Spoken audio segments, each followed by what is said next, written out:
하는 모습입니다. 자, 오늘 말씀을 같이 받도록 하겠습니다. 오늘 말씀은 로마서 8장 31절에서 37절 말씀, 우리 한 절씩 교독하겠습니다. 포어가 편하신 분들은 포어로 해주시면 감사하겠고요. 31절 제가 먼저 읽습니다. 그런즉 이 일에 대하여 우리가 무슨 말 하리요? 만일 하나님이 우리를 위하시면 누가 우리를 대적하리요?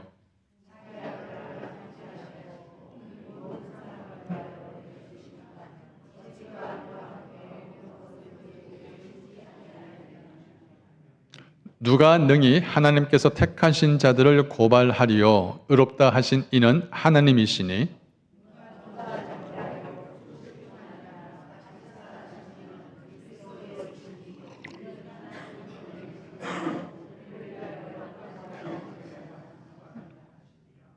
누가 우리를 그리스도의 사랑에서 끊으리요? 환난이나 곤고나 박해나 기근이나 적신이나 위험이나 칼이라.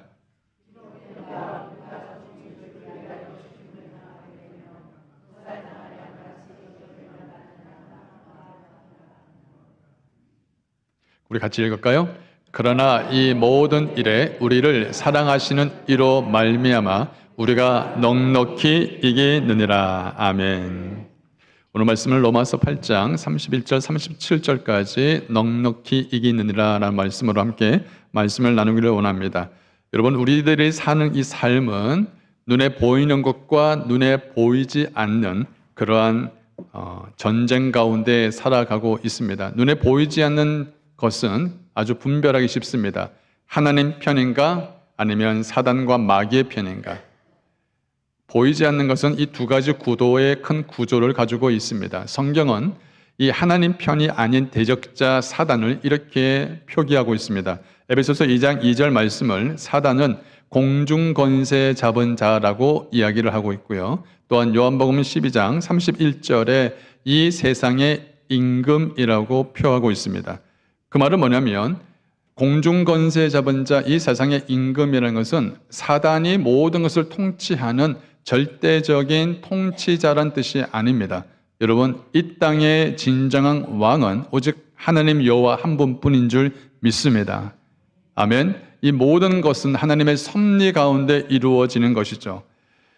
근데 그럼에도 불구하고 하나님은 사단이 이 땅의 권세를 잡을 수 있도록 허용을 하셨습니다. 언제까지? 만왕의 왕 되신 예수 그리스도가 다시 올 때까지입니다. 그래서 사단은 자기가 마지막이 다가왔다는 것을 알고 있습니다. 여러분, 말세라는 것은 사단이 자신의 때가 가까웠다는 것과 같은 의미를 말하고 있습니다. 곧 말세는 사단이 멸망을 당하는 때요, 예수 그리스도가 이제는 왕으로서 통치자로서 지배할 때라는 것을 의미를 하고 있다는 거죠. 그러나 반면에 지금 우리가 살고 있는 이 땅은 여전히 사단이 모든 영역 가운데 스며들어가고 있습니다. 국가, 원수, 대통령뿐만 아니라 정치, 경제, 교육, 문화, 예술, 스포츠 모든 영역에게까지 사단은 자신의 속성이었던 의심, 원망, 불평, 악의 추악함, 이런 모든 우상들까지 만들어서 사단은 스며들어가고 있다는 것을 우리는 기억해야 합니다. 베드로전서 2장 10절 말씀 가운데 우리가 하나님을 만나기 전에는 어떤 존재인지 너희가 전에는 뭐가 아니더니 백성이 아니더니 25절 말씀 가운데는 너희가 전에는 양과 같이 길을 잃었더니. 여러분, 사단의 지배하에 있는 하나님 없는 백성은 결코 길을 잃은 자로 또 하나님 없는 백성으로 살았던 사람이라는 걸 기억해야 합니다. 그렇다면 하나님의 구원은 바로 길을 잃은 자, 백성이 아니었던 자를, 사단의 지배하에 있는 그 영혼들을 되찾아서 예수 그리스도를 말미암아 그 모든 것들을 깨트리시고 하나님의 자녀로 회복시키셔서 그 모든 하나님의 능력을 일으키시는 것, 이것이 바로 십자가의 능력이요 복음이요, 이를 위해서 하나님은 교회를 세우셨고 하나님은 그리스도인들을 부르셨다는 것입니다. 하나님은 지금도 하나님을 믿지 아니하고 하나님을 부정하고 거부하는 사람들은 마음껏 역사할 수 있습니다. 꼭 기억하셔야 합니다. 그래서 그 하나님을 알지 못하는 자에게 하나님의 영광을 아는 빛을 비추지 못하게 만들어 눈을 멀게 합니다. 성경을 말씀하죠. 고린도후서 4장 4절 말씀에 그중에 이 세상의 신 사단이 믿지 아니하는 자들의 뭘 혼미하게 한다고요? 마음을 혼미하게 합니다. 마음을 혼미하게 하니까 영적인 시각이 열리지 않으니 하나님을 알아도 믿지 못하고 결코 받아들일 수 없는 거예요. 그리스도의 영광의 복음의 광채가 비치지 못하게 함이니 그리스도는 하나님의 형상이니라. 자, 그러면 하나님, 사단이 역사하고 있는 그 어둠의 권세를 허용을 하셨지만 사단이 믿지 않는 자에게만 역사하는 것이냐? 아니죠.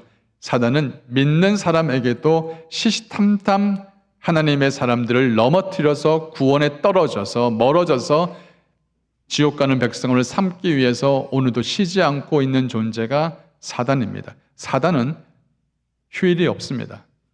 성경 분명히 말씀합니다.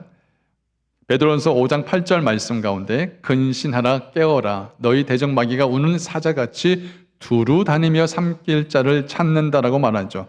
결국은 하나님의 백성들을 믿는 영혼들을 구원하여서 하나님의 나라의 백성으로 삼는 하나님의 나라의 백성의 사람들을 어떻게 해서든지 실추하게 낙심하게 만들고 힘들게 만들고 믿음을 떨어뜨려서 사단의 영혼을 백성으로 삼고자 하는 뺏기는 자와 뺏는 자, 지키는 자와 빼앗는 자의 싸움인 거예요.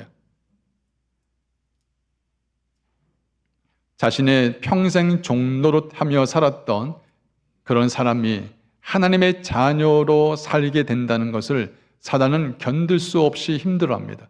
반면에 우리 하나님도 마찬가지죠. 하나님이 구원받을 백성들이 여전히 사단의 종노릇하며 그 지배하에 살고 있는 것을 견딜 수 없기에 결국은 하나님은 놀라운 주님의 결단을 하게 되어집니다. 자, 그렇다면 지금 이 시대에 사단이 이렇게 날뛰고 있는 그런 상황 가운데 하나님은 아무것도 하지 않으셨을까? 하나님은 도대체 무엇을 하셨을까라는 질문을 할 수 있습니다. 여러분, 그러려면 우리는 큰 그림과 작은 그림을 볼 수 있어야 합니다. 작은 그림을 볼 때는 사단이 득세하는 것 같고 사단이 우위를 점령하는 것 같고 사단이 이긴 것 같아 보이는 그런 그림이지만 그러나 큰 그림을 보면은 사단은 결코 승리하지 못합니다. 자, 그림을 한번 보면 좋겠습니다. 제가 미국에서 목회를 할 때에 사모가 프리스쿨 선생으로 일을 하게 되었습니다. 그때에 한 아이가 참 하나님을 잘 믿는 그런 아이가 있었습니다. 근데 그 아이가 예배할 때도 또 기도할 때도 너무너무 예쁘고 성품이 좋은 그런 아이였는데 그 아이가 달라진 것을 보면서 그 아이의 어머니가 그 선생님을 만나고 싶어서 학교를 찾아왔어요. 그러고 나서 그 선생님이 목사님의 사모님이라는 것을 알게 되어지면서 서로 교제를 갖게 되었습니다. 근데 그 아이의 엄마가 어느 날 저희 집에 놀러 와서 사모랑 같이 담소를 나누는 그때였습니다.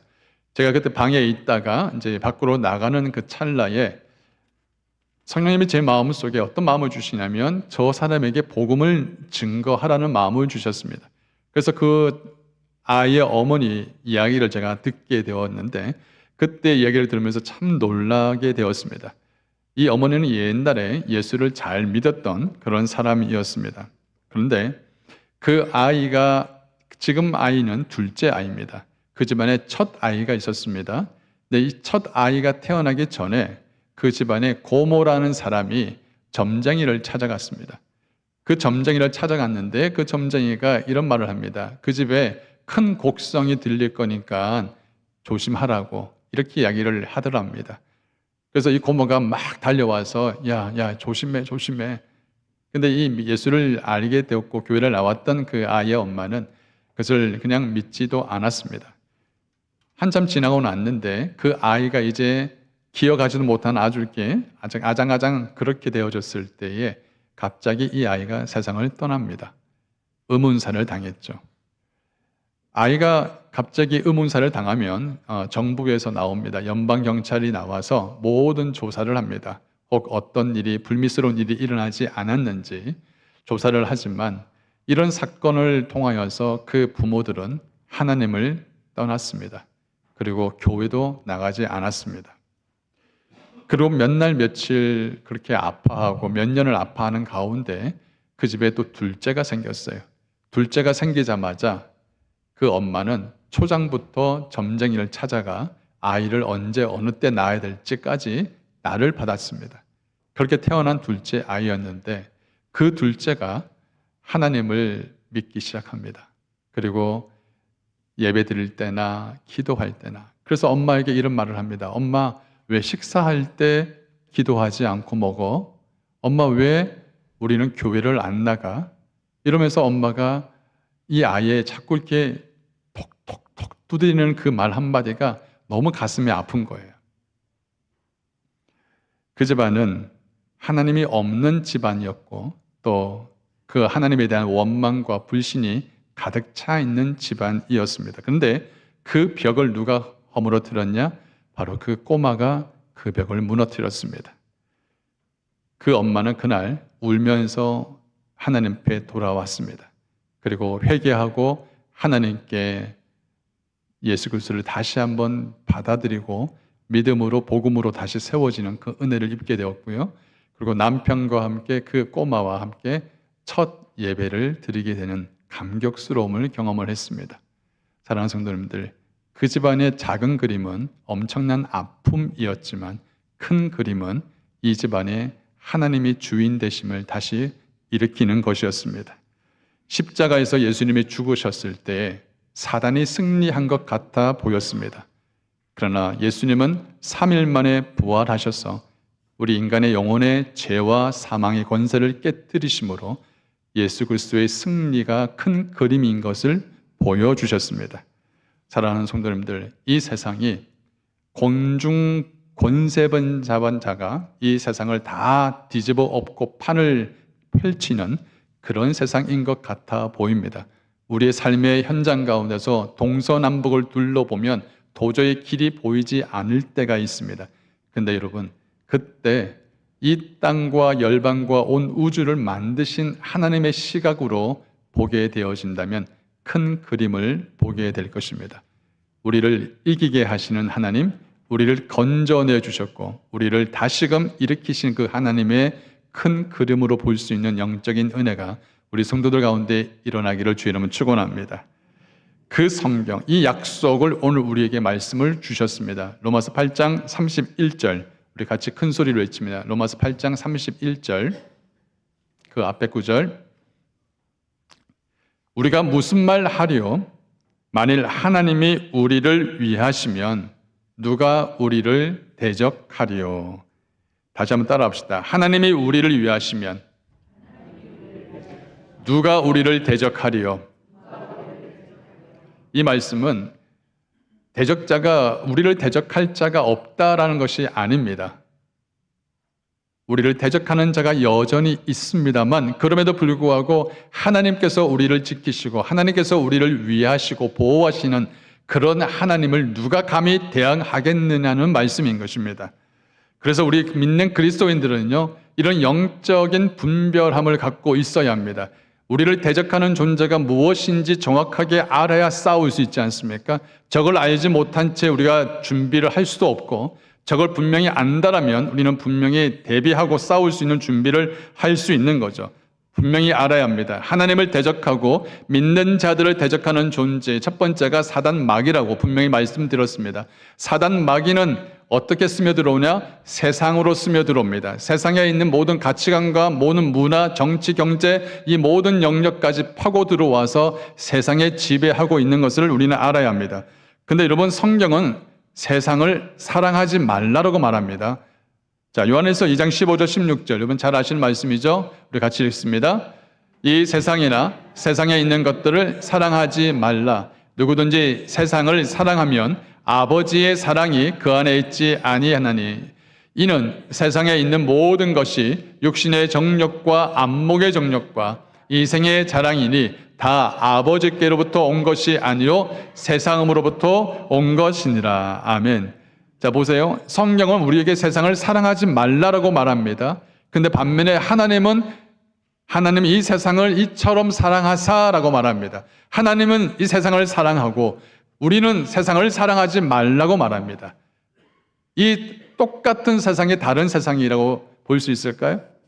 하나님이 세상을 사랑했다. 이런 세상은, 하나님께서 사랑하시는 이 세상은 아직까지 하나님을 알지 못하며 하나님을 믿지 못하는 그 영혼들을 말하는 것이고, 우리에게 말씀하신 세상을 사랑하지 말라는 것은 이미 세상 지 모든 것의 배후에 스며들어 있는 어둠의 권세들, 흑암의 권세들, 세상의 모든 것에 매여져 있는 악의 권세들을 묶여 있는 세상의 가치관, 모든 문화관, 이런 종교관, 이런 것들에 잘못되어져 있는, 어그러져 있는 것들을 쫓아가지 말고 추구하지 말라는 것을 말합니다. 분명히 기억하셔야 됩니다. 세상 자체가 잘못된 것이 아니라 세상의 그 배후에 스며들어 있고 배후에 진을 치고 있는 이 어둠의 권세들을, 사단은 지금도 많은 사람들의 영혼을 병들게 하여서, 어둡게 하여서, 눈을 멀게 하여서 결코 하나님을 바라보지 못하게 만드는 그런 전략들을 지금도 이 마귀는 쓰고 있다는 것을 기억해야 합니다. 사랑하는 성도 여러분들, 세상 너무 좋아하지 마십시오. 세상의 모든 것을 다 가져다 줄 것 같고 제공해 줄 것 같아 보이지만, 세상에 우리에게 주고 있는 모든 것들이 우리 영혼을 살릴 수 있는 것들이 있는가 하면 반면에 그렇지 못한 것들이 너무나 많습니다. 세상은 하나님 나라를 원치 않습니다.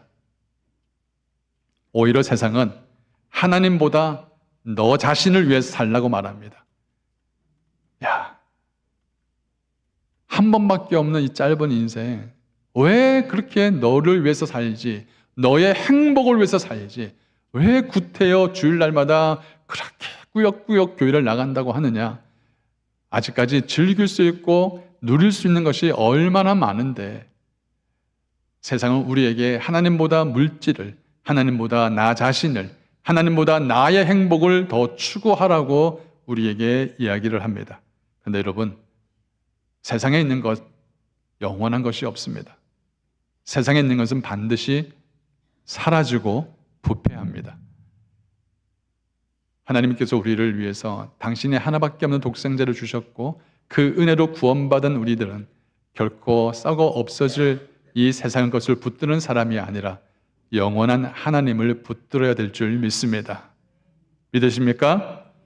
두 번째 대적자는 다름 아닌 바로 내 안에 있는 육신의 생각입니다. 로마서 8장 6절 7절 시작. 육신의 생각은 사망이요 영의 생각은 생명과 평안이니라.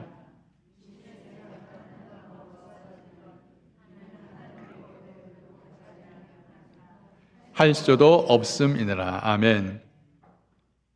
육신의 생각은 하나님과 원수가 된다고 분명히 말씀하죠. 대적자가 와서 하는 일은 아주 명확합니다.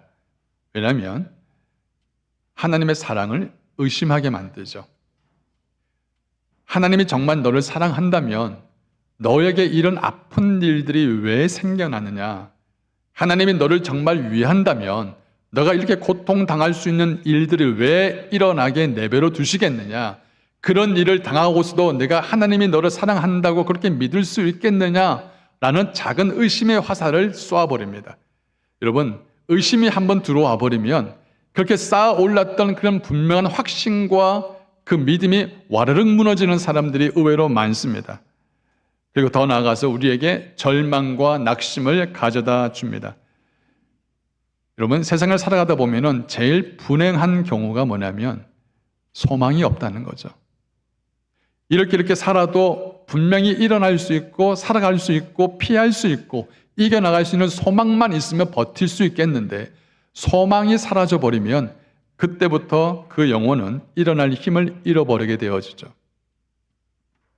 소망이 사라졌을 때 우리 인간이 어떻게 변하는지 성경은 우리에게 정확하게 보여주고 있습니다. 여러분, 가나안 땅 들어가기 전에 이스라엘 백성이 12명의 정탐꾼을 보냅니다. 근데 이 10명이 와서 땅을 악평하여서 그들에게 보고할 때, 야, 그 가나안 땅은 너무 소산물이 많아서 먹기 좋지만, 그러나 그 가나안 땅에는 결코 우리가 넘볼 수 없는 거대한 엄청 큰 아낙 자손이 있고 우리는 메뚜기만도 못하다, 결코 들어갈 수 없다, 이렇게 보고를 합니다. 그때 이 이스라엘 백성들이 그 이야기를 듣고 이렇게 반응을 합니다. 민수기 14장 1절 4절부터 보시면은 온 회중이 소리를 높여 부르짖매 백성이 밤새도록 뭘 했습니까? 통곡을 합니다. 그리고 이스라엘 자손 모든 사람들이 모세와 아론을 뭐하고요? 원망합니다. 자, 통곡이 일어나고요, 원망이 일어나기 시작합니다. 그리고 온 회중이 그들에게 이르되 우리가 애굽 땅에서 죽었거나 이 광야에서 죽었으면 좋았을 걸. 그리고 그 밑에 말씀 보면은 우리의 처자가 사로잡힌 애굽으로 돌아가는 것이 낫지 아니하겠느냐라고 뭘 할까요? 후회를 합니다. 통곡하고요, 원망하고요, 후회를 합니다. 그렇죠? 그리고 어떻게 합니까? 우리가 다른 지휘관을 세우자 배신을 합니다. 더 나아가서 모세와 여호수아와 이 보고를 했던 갈렙을 돌로 쳐 죽이자라는 죽이려는 마음까지 가집니다. 보세요. 40년 그렇게 광야길을 걸으면서 가나안 땅에 대한 소망을 갖고 살아왔던 이스라엘 백성들을 향하여서 그렇게 그 소망을 주었고 그렇게 참고 견디고 버텼는데, 근데 막상 가나안 땅 들어가는 그 입구에 더 이상 우리가 가나안 땅 갈 수 없다라는 절망의 소식이 들려졌을 때 그들은 싸워보지도 않은 채 하나님의 약속을 붙들지도 않은 채 오히려 그 소리만 듣고 낙심하고 절망하고 소망을 꺼트려 버립니다. 그 소망이 꺼지니까 갑자기 사람들은 원망과 불평과 악한 마음과 심지어 죽이려는 마음들까지 불같이 일어나는 것, 이게 우리 인간입니다. 소망이 없을 때 어떻게 인간이 바뀌어지는가를 알아야 되는 거죠. 그래서 이 사단 마귀는, 이 대적자들은 우리 마음을 의심을 주고 절망을 주고 소망을 사라지게 만드는 그런 일들을 한다는 거예요. 두 번째로 사단은, 대적자는 우리 믿는 자들의 마음의 심령을 넘어뜨립니다. 특별히 어떤 마음을 넘어뜨리냐면 화전, 불화살을 쏘아댑니다. 불화살을 쏘게 되면 그 심령이 우리 마음 가운데 꽂히게 되어지면 그 말 한마디가 가슴을 찌릅니다. 그죠? 세상은 하나님을 경외하는 사람을 원치 않기 때문에 어떻게 해서든지 하나님을 믿는 사람들의 마음을 찔러댑니다. 그래서 불화살들이 어디로 날아오는지 모른 채 막 쏘아대는데 맞아요. 불화살 맞으면 아플까 안 아플까요? 무진장 아픕니다. 무진장 아파요. 대부분의 사람들은 이런 화살을 맞을 때 반응합니다. 욱하고 반응을 하고 분노하고 그리고 당장이라도 삼켜버릴 것 같은 그런 마음으로 반응합니다. 성숙한 사람조차도 화살을 맞을 때 힘들어합니다. 특히 착한 사람들, 마음이 여린 사람들은 그냥 툴툴툴 퍼리고 이렇게 잃어버리면 좋은데, 일어나면 좋은데, 착한 사람들, 마음이 약한 사람들은 그걸 계속 가슴속에 품고 씹고 또 씹고 또 씹어요. 그러면 누구 손해죠? 누구 손해일까요? 자기 손해죠. 잘 일어나기 힘든 거예요. 그래서 이 대적자는 정말 사랑하는 사람한테 또 믿는 사람한테 또 이런 알게 모르게 불화살을 쏘아서 화전을 쏘는 거예요. 여러분, 우리의 삶은 보이는 삶과 보이지 않는 삶의 경계선에 있기 때문에 이렇게 영적으로 항상 대비해야만 합니다. 우리가 어떻게 싸워야 할지, 무엇이 이렇게 내 마음을 찌르는 것인지 이런 것을 쫓아야 합니다. 그래서 우리 성경 우리에게 말씀하죠. 너희가 이런 화전들이 언제 날아올 줄 모르기 때문에 너희가 성령을 왜 쫓아야 하는지를 우리에게 정확하게 말씀하고 있습니다. 로마서 8장 12절 13절 시작. 그러므로 형제들아 우리가 빚진 자로 돼 육신에게 져서 육신대로 살 것이 아니니라. 너희가 육신대로 살면 반드시 죽을 것이로되 영으로서 몸의 행실을 죽이면 살리니. 아멘. 여러분, 아무리 착하게 살려고 노력하고요, 그리고 아무리 내 힘으로 내 능력으로 이 화전을 다 뽑아내려고 애를 쓴다 하더라도 좋은 사람을 만나도 여러분 화전이 잘 소멸되지 않습니다. 이런 불화살과 적들이 쏘아왔던 이 모든 화전을 소멸시킬 수 있는 길은 예수의 피밖에 없습니다. 성령의 은혜를 입지 않고서는 그 불화살을 소멸시킬 수가 없어요. 그렇기 때문에 우리가 성령으로 기름 부음 받아야 되고 성령으로 충만해야 될 이유가 바로 여기에 있는 것입니다. 늘 영적으로 싸우기 때문에. 자, 우리 옆에 분을 한번 보실까요? 자, 옆에 분을 한번 보시면서 불화살 맞은 흔적이 있는지 한번 보십시오. 어떤 사람은 쉽게 그렇게 통과하는 사람이 있는데 어떤 사람은 조그만 거 하나 딱 꽂혔는데 너무 아파하는 사람들이 있어요. 여러분, 툴툴 털어버리시되 아무리 털어버리려도 내가 힘으로 하는 것이 아니라 하나님의 은혜로 십자가의 능력으로 일어나야 될 줄 믿습니다. 아멘. 그러다 보니까 우리 인생을 가만히 뒤돌아보면 우리 밑그림이 보이지 않습니까? 밑그림. 자, 작은 그림은 우리가 지는 것 같아 보이지만 큰 그림은 하나님이 이기는 삶이라고 보여주었는데, 그렇다면 이 그림을 그리고 있는 그 밑그림의 그 배경은 어디에 서 있는가? 그 그림은 어느 그 도화지 위에 그림을 그려졌는가? 그 그림의 배경을 보셔야 합니다. 그 그림의 배경은 무엇을 표현하고 있냐면 바로 하나님의 사랑입니다. 나 같은 죄인을 위해서 죽을 위인이 누가 있겠습니까? 그런데 주님은 이 땅을 너무너무 불쌍히 여기시사 사랑하여 주셔서 독생자 아들까지 내어주셨던 하나님, 그 하나님께서 우리를 너무너무 사랑하여 주셨기 때문에 사단에 묶였던 영혼들을 다시 되찾아서 더 이상 사단에 빼앗기지 않기 위해서, 멸망길을 가는 것을 원치 않기 위해서 하나님은 끝까지 너가 어디를 가든지 무슨 일을 당하든지 내가 너와 함께 하겠고 내가 널 지키게 하겠고 내가 너를 이기게 하겠다는 분명한 약속을 우리에게 주시는 거예요. 믿습니까? 그래서 우리는 빼앗기는 삶이 아니라, 지는 삶이 아니라, 무너지는 삶이 아니라 우리는 반드시 승리하는 삶을 살게 될 것을 우리에게 약속하는 말씀이 오늘 읽었던 본문입니다. 로마서 8장 우리 38절 우리 다 같이 큰 소리를 외칩시다. 시작. 내가 확신하노니 사망이나 생명이나 천사들이나 권세자들이나 현재일이나 장래일이나 능력이나 높음이나 기쁨이나 다른 아무 피조물이라도 우리를 우리 주 그리스도 예수 안에 있는 하나님의 사랑에서 끊을 수 없으리라. 할렐루야. 믿으십니까? 하나님의 사랑에서 끊을 수 없다라고 우리가 분명히 말씀하지 않습니까? 여러분, 우리가 하나님을 사랑한 것 같아 보이죠? 근데 결코 아닙니다. 우리는 인간이 갖고 있는 이 원죄란 죄성을 갖고 있기 때문에 우리는 스스로 하나님을 찾지 못해요. 그렇기 때문에 하나님께서 나를 찾아오셨고 하나님이 나를 먼저 사랑하신 거란 걸 우리는 반드시 기억해야 합니다. 요한에서 4장 19절 말씀에 우리가 사랑함은 그가 먼저 우리를 뭐 하셨어요? 사랑하셨습니다. 여러분, 이 사랑을 어떻게 설명할 수 있겠습니까? 이 사랑을 어떻게 표현할 수 있겠습니까? 나 같은 죄인, 우리가 알잖아요. 우리가 하나님 보실 때 괜찮게 산 적보다 하나님 보시기에 너무나 힘들고 죄송스럽고 안타까운 삶을 산 적이 더 많은데, 그럼에도 불구하고 하나님 나를 놓지 않겠다고, 나를 버리지 않겠다고 약속하시면서 그 사랑을 끊을 수 없겠다고 약속하시는데 그 사랑을 어떻게 설명할 수 있겠습니까? 결국은 신앙생활의 시작은요, 내가 한 것이 아니라 하나님의 사랑을 나를 붙들어 주셨고 하나님의 사랑을 나를 끝까지 책임지신다는 것, 이것이 바로 신앙생활의 첫 번째요 마지막이라는 걸 우리는 분명히 기억해야 될 줄 믿습니다. 하나님의 사랑이 내 마음에 부어졌기 때문에 우리가 하나님을 사랑하는 것입니다. 로마서 5장 5절 말씀에 분명히 말씀하죠. 우리에게 주신 성령으로 말미암아 하나님의 사랑이 우리 마음에 부은 바 됨이니. 여러분, 지금 이 자리에 앉아서 하나님을 예배하고 하나님을 사랑한다고 여러분 고백할 수 있는 것은 여러분의 노력이나 힘이나 은혜가 아닙니다. 노력이 아니면 여러분 할 수 있는 능력이 아니에요. 하나님께서 여러분 마음 가운데 그 마음을 부어주셨기 때문에 우리가 하나님을 사랑합니다 고백할 수 있는 거예요.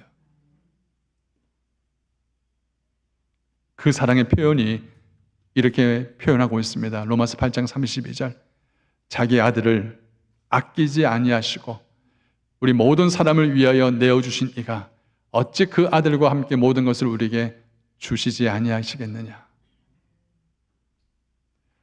신앙생활은 하나님의 사랑이 얼마나 큰지를 발견한 숨은 보석을 찾는 것과 같아 보입니다.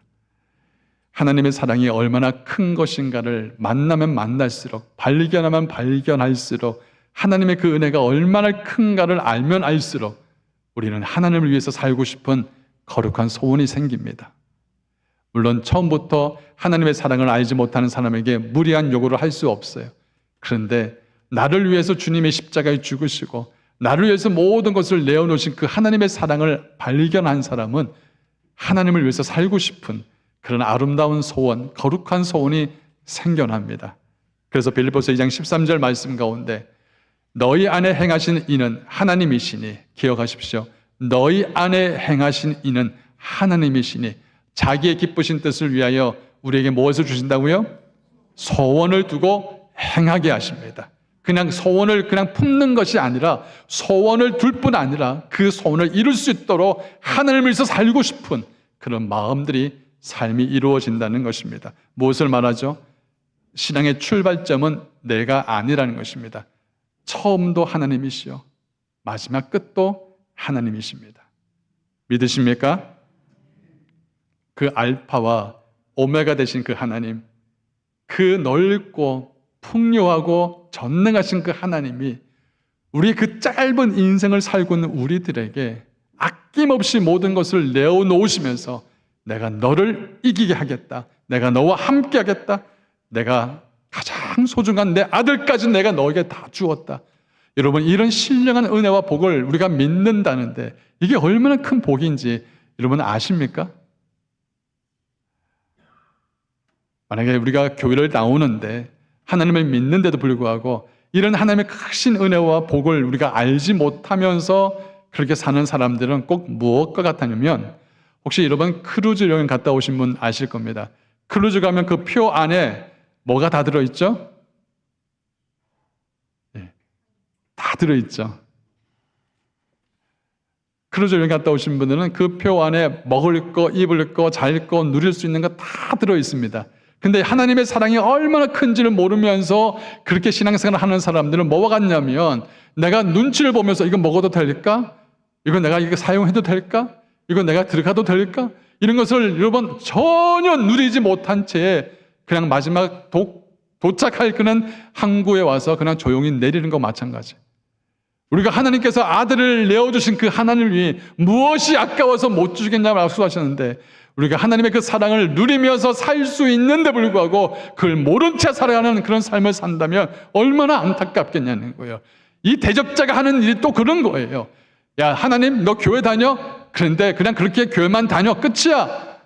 아무것도 누리지 못한 채, 아무것도 하나님께 영광 돌리지 못한 채, 하나님의 사랑이 얼마나 귀한지를 누리지 못한 채 사는 것, 그렇게 살아가다가 마지막 하나님 품에 안기는 것, 물론 하나님 품에 안기는 것도 좋지만 그렇게 하나님의 놀라운 주님의 은혜를 다 이루신 것을 우리가 알지 못한다면 얼마나 안타깝겠냐는 거죠.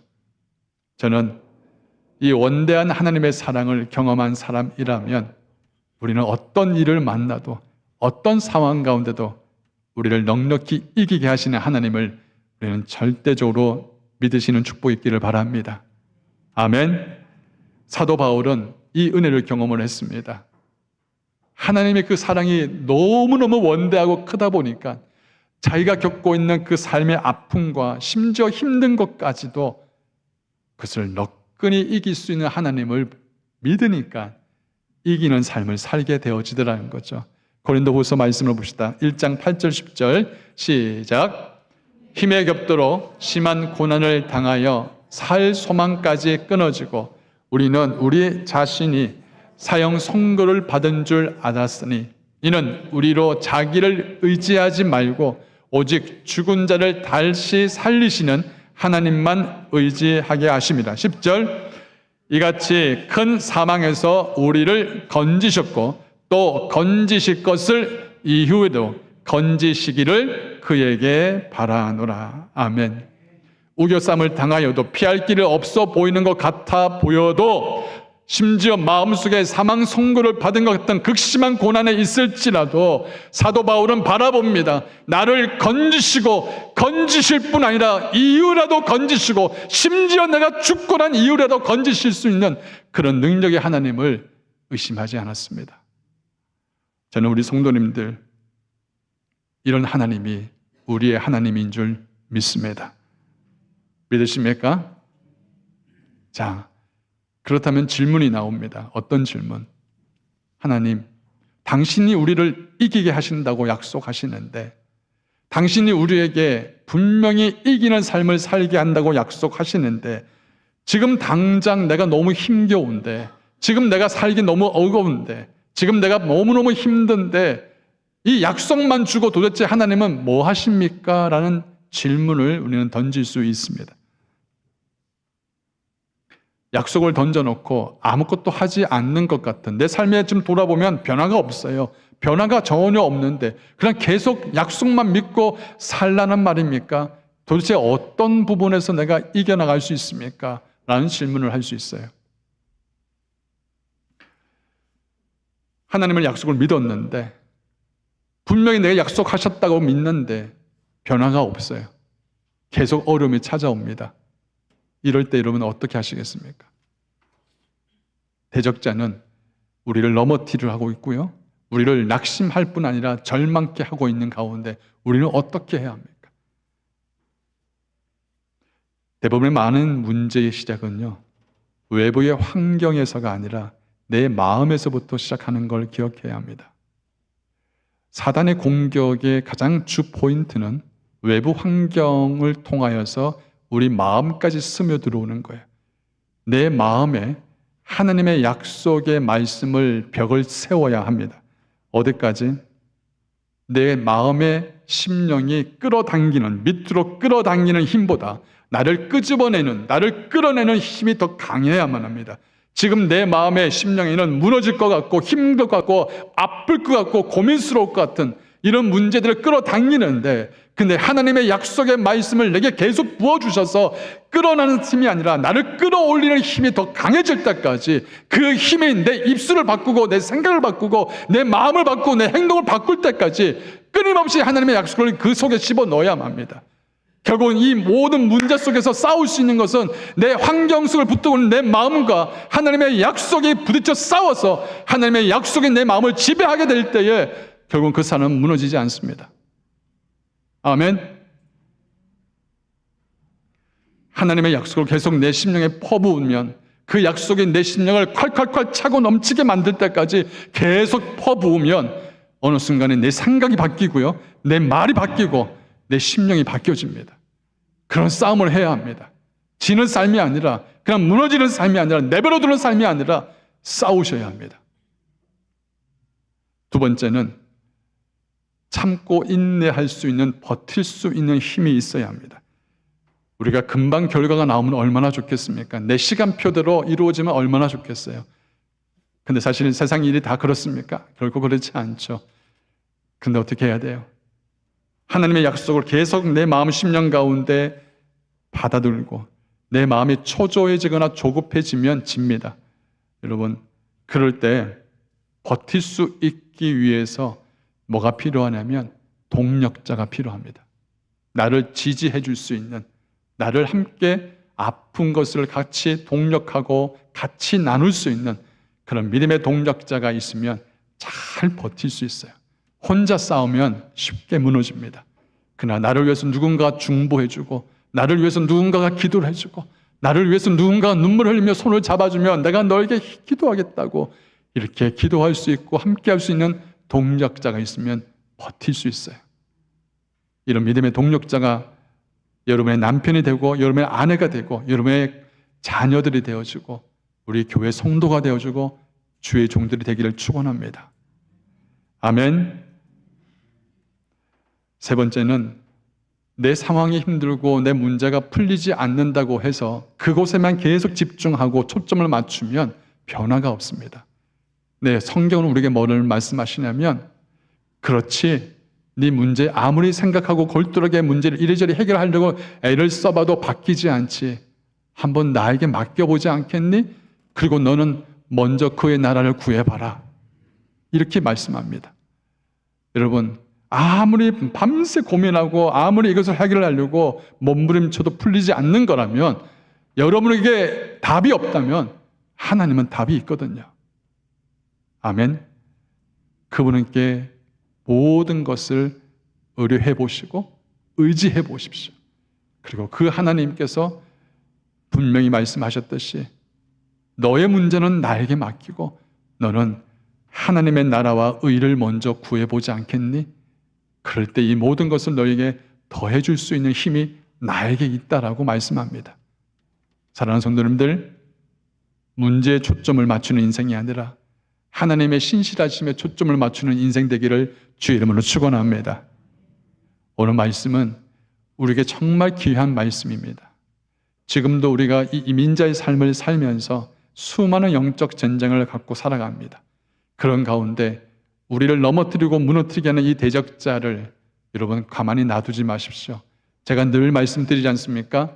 죄는 회개하고 마귀는 뭐하라? 대적하라. 다시 죄는 회개하고 마귀는 대적하라. 외쳐봅시다. 시작. 죄는 회개하고 마귀는 대적하라.